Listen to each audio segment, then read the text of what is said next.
আপনাদের সাথে একেবারে ইউনিক একটা রেসিপি শেয়ার করব, টমেটো দিয়ে মুরগির মাংস। তো চলেন দেখে নেওয়া যাক যে খুব সহজে কিভাবে রান্না করা যায়। এখানে হচ্ছে মুরগির মাংস পরিমাণ অনুযায়ী, তারপরে আলু পরিমাণ অনুযায়ী নিয়ে নেবেন। এখানে আমি বড় বড় 3টা হচ্ছে টমেটো সুন্দর করে বেটে নিয়েছি। আপনারা চাইলে ব্লেন্ডারে পেস্ট করে নিয়ে নিতে পারবেন। তারপরে হচ্ছে গোশের যা যা মশলা লাগবে, ঝাল, পেঁয়াজ, আদা, রসুন, জিরা, গরম মশলা সব কিছু মশলা আমি এখানে বেটে নিয়েছি। এখন চলেন রান্নাবান্না শুরু করা যাক। আমি চুলা জ্বালিয়ে এখানে হাঁড়িতে আজকে রান্না করতেছি। আপনারা হচ্ছে কড়াইতে রান্না করবেন। কড়াইতে রান্না করলে বেশি সুবিধা হয়, কিন্তু যেহেতু আমার বাসায় বড় কোনো জিনিস নেই, তাই তো হাঁড়িতে রান্না করতেছি। তো সয়াবিন তেল দেওয়ার পরে তেলটা গরম হয়ে আসলে এখানে বাটা মশলাগুলো সব দিয়ে দিব। তারপরে যে এখানে হচ্ছে আমি টমেটো যে পেস্ট করে রাখছিলাম, সেই টমেটোটা এখানে দিয়ে দিব। আর অবশ্যই কিন্তু টমেটোর যে উপরের যে খোসাটা থাকে, ওই খোসাটা ফেলাই দিয়ে দিতে হবে। এখন একটু ভালোভাবে নেড়ে চেড়ে দিয়ে এখানে হচ্ছে সামান্য পরিমাণের হচ্ছে হলুদ গুঁড়া আর লবণ দিয়ে দিতে হবে। তারপরে আরও একটু ভালোভাবে ভেজে নিয়ে নিতে হবে। আর এইভাবে একটু মাংস রান্না করে দেখতে পারেন, খেতে কিন্তু সেই মজার হয়। আমি ফার্স্ট টাইম ট্রাই করছি, এত মজা হয়েছে, খুবই মজা হয়েছে। তো ভাবলাম যে আপনাদের সাথেও এই রেসিপিটা শেয়ার করি। আমরা তো রেগুলার মুরগির মাংস একভাবেই খেয়ে থাকি, এভাবে একটু রান্না করবেন, খেতে সেই মজার হবে। তারপরে এখানে ভালোভাবে কষিয়ে নেওয়ার পরে এখন আমি মুরগির মাংস আর আলুটা দিয়ে দিয়েছি। আপনারা চাইলে আলুটা আগে থেকে ভেজে নিয়ে নিতে পারেন। এখন মুরগির মাংসটাকে খুব ভালোভাবে কষিয়ে নিয়ে নিতে হবে। আর এই মুরগির মাংস কষানোর সময় কিন্তু পানি দেওয়া যাবে না, এমনি মুরগির থেকে হচ্ছে অনেক পানি বের হবে। তো আমি এখন ঢাকনা দিয়ে ঢেকে দিব। আর কিছুক্ষণ পর পর কিন্তু অবশ্যই ঢাকনাটা তুলে নেড়ে চেড়ে দিতে হবে, নাহলে কিন্তু তলায় পুড়ে যাবে। তো এখানে কষানোটা খুব ভালোভাবে হয়ে গিয়েছে, পানিটা শুকিয়ে গিয়েছে। এখন হচ্ছে আমি সামান্য পরিমাণে কষানো পানি দিয়ে দিব।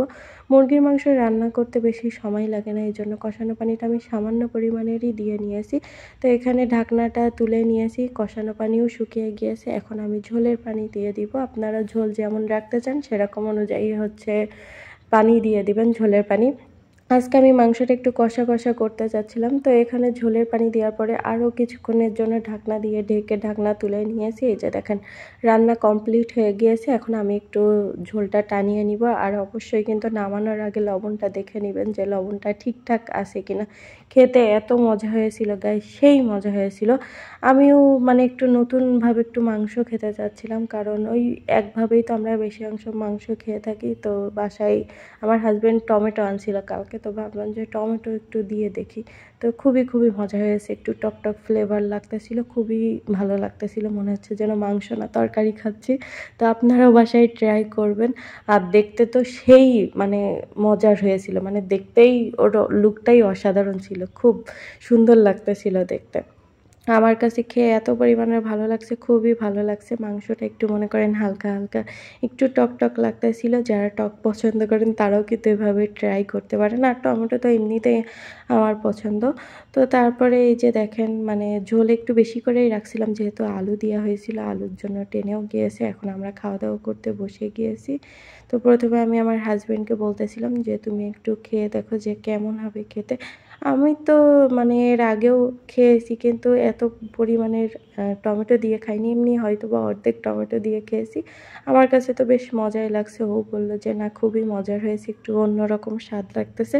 তো আপনারাও বাসায় ট্রাই করবেন, আর খেতে কেমন হয়েছে আমাকে একটু কমেন্ট করে জানাবেন।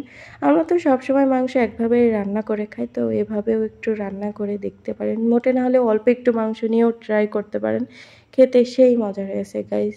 মানে খেয়ে আপনার একেবারে জানটা ঠান্ডা হয়ে যাবে, মনে হবে যেন তরকারি দিয়ে, মানে যারা মাংস খেতে পছন্দ করেন না তারা এভাবেও রান্না করতে পারেন। তো অবশ্যই বাসায় ট্রাই করবেন।